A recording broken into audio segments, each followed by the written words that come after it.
Hello friends, आज हम बताएंगे यदि गाय का बच्चा यानी बछड़ा बछड़ी या गाय का बच्चा हो या भैंस का बच्चा हो, उसका अगर टेम्परेचर गिर जाए यानी ठंड लग जाए, खड़ा होने में दिक्कत आए तो क्या करना चाहिए, यानी क्या क्या देना चाहिए। स्क्रीन पे अभी आप एक बछिया देख रहे हैं, यह लगभग 3-4 माह की होगी। देखिए, सबसे पहले इसका हम टेम्परेचर की जाँच कर रहे हैं और आपको टेम्परेचर की जाँच करने के लिए सीखना होगा, पता करना होगा कि टेम्परेचर कैसे चेक किया जाता है। तो सबसे पहले आप रेक्टम में थर्मामीटर को डालिए, यानी जिस होकर पशु गोबर करती है उसके अंदर डालिए और ऊपर उठाइए। हल्का ऊपर उठाइएगा तो गोबर का टेम्परेचर नहीं जाएगा। देखिए, हमने टेम्परेचर चेक किया और इसका टेम्परेचर 96 डिग्री फ़ारेनहाइट आया है, यानी टेम्परेचर डाउन हो गई है, जिसके कारण इसे खड़ा होने में तकलीफ़ हो रही है, यानी दिक्कत हो रही है, खड़ा नहीं हो पा रही है। हम लोग ने इसे खड़ा करने का प्रयास भी किया, हम आपको दिखा रहे हैं। देखिए, हम मिलकर इसे खड़ा कर रहे हैं, हमारे साथ पशुपालक हैं, इसको खड़ा करने का प्रयास कर रहे हैं और यह खड़ा बिल्कुल नहीं हो पा रही है, यानी टेम्परेचर डाउन हो गई है।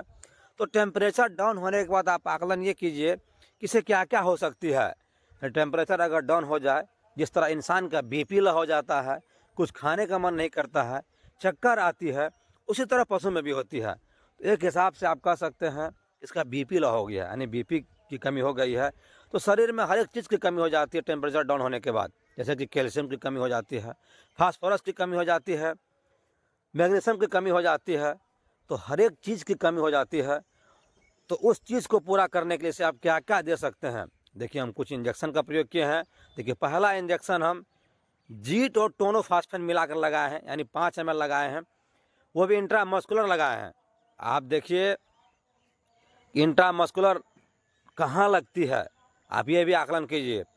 और देखिए, दूसरा इंजेक्शन जो भी हम लगाएंगे वो है नूरोक्सिम एम, जो कि मिथाइल कोबालमिन साल्ट की आती है, नूरोक्सिम एम। इसको हम आईवी लगाएंगे, यानी वैन में लगाएंगे, इंट्रावेनस जो बोलते हैं उसमें लगाएंगे। तो वो भी देखिए हम कहाँ लगा रहे हैं, यानी जुगलर वैन भी होती है पशु में और ईयर वैन भी होती है। तो हम देखिए ईयर वैन में लगाएंगे, यानी कान में जो नस होती है उसमें लगाएंगे। और नस में इंजेक्शन देने से तुरंत रिलीफ मिलती है, यानी फास्ट रिलीफ मिलती है। पशु में जो आपको 5-6 घंटा, 8 घंटा, 10 घंटा में ठीक होने की संभावना रहती है, वो आपको जल्द ठीक होने की संभावना रहती है।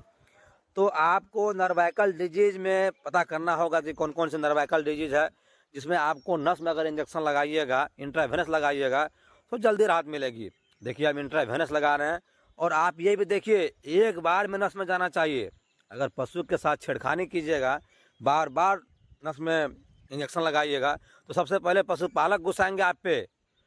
पशुपालक बोलेंगे आपको नहीं आती है, बहुत बात बोल सकते हैं। तो उसके मन में ये आएगा कि इससे पशु ठीक कैसे होगा। तो आप ये कोशिश कीजिए कि ईयर वैन हो या जुगलर वैन हो, आप इंजेक्शन को एक बार में लगाने का प्रयास कीजिए। और ये इंजेक्शन जो आपको बता रहे हैं, इंजेक्शन लगाने के बाद पशु बिल्कुल ठीक हो जाएगा। आप अगर प्रैक्टिकल करना चाहते हैं, अगर आप प्रैक्टिशनर हैं, अगर आप पशुपालक हैं, तो इंजेक्शन का प्रयोग कर सकते हैं। अगर आप पशुपालक हैं तो पशु चिकित्सक की देख रेख में ही कीजिए इंजेक्शन। हम जो भी इंजेक्शन बताते हैं आपको, वो पशु चिकित्सक, नज़दीकी जो पशु चिकित्सक है उसकी देख रेख में कीजिए। यानी हम 3 इंजेक्शन लगा चुके हैं, CPM लगाएं, नूरोक्सिम एम लगाएं, टोनोफास्फेन लगाएं, और देखिए चौथा इंजेक्शन हम कैलविट का लगाएंगे, यानी जो कि कैल्शियम को पूरा करता है। तो कैलविट का इंजेक्शन ये भी हम इंट्रामस्कुलर लगाएंगे। तो आप ये देखिए इंट्रामस्कुलर कहाँ लगती है। इसी तरह हमारे हर एक वीडियो को देखिए, आपको जहाँ कहीं भी दिक्कत आती है आप हमें कमेंट कीजिए, हम आपको कमेंट के माध्यम से आंसर देने का प्रयास करेंगे और आपको हर एक केस का सॉल्व बताएंगे। आपको जिस भी केस का प्रॉब्लम आती है पशु में, आप हमें डायरेक्ट कमेंट कीजिए और अपने दोस्तों के साथ वीडियो को ज़रूर शेयर कीजिए, ताकि हमें मोटिवेशन मिलती है, हम आपके लिए अच्छा से अच्छा वीडियो लेकर आते हैं। तो आप हमें कमेंट कीजिए और आपको जो इंजेक्शन बताते हैं आप वो लगाइए। धन्यवाद।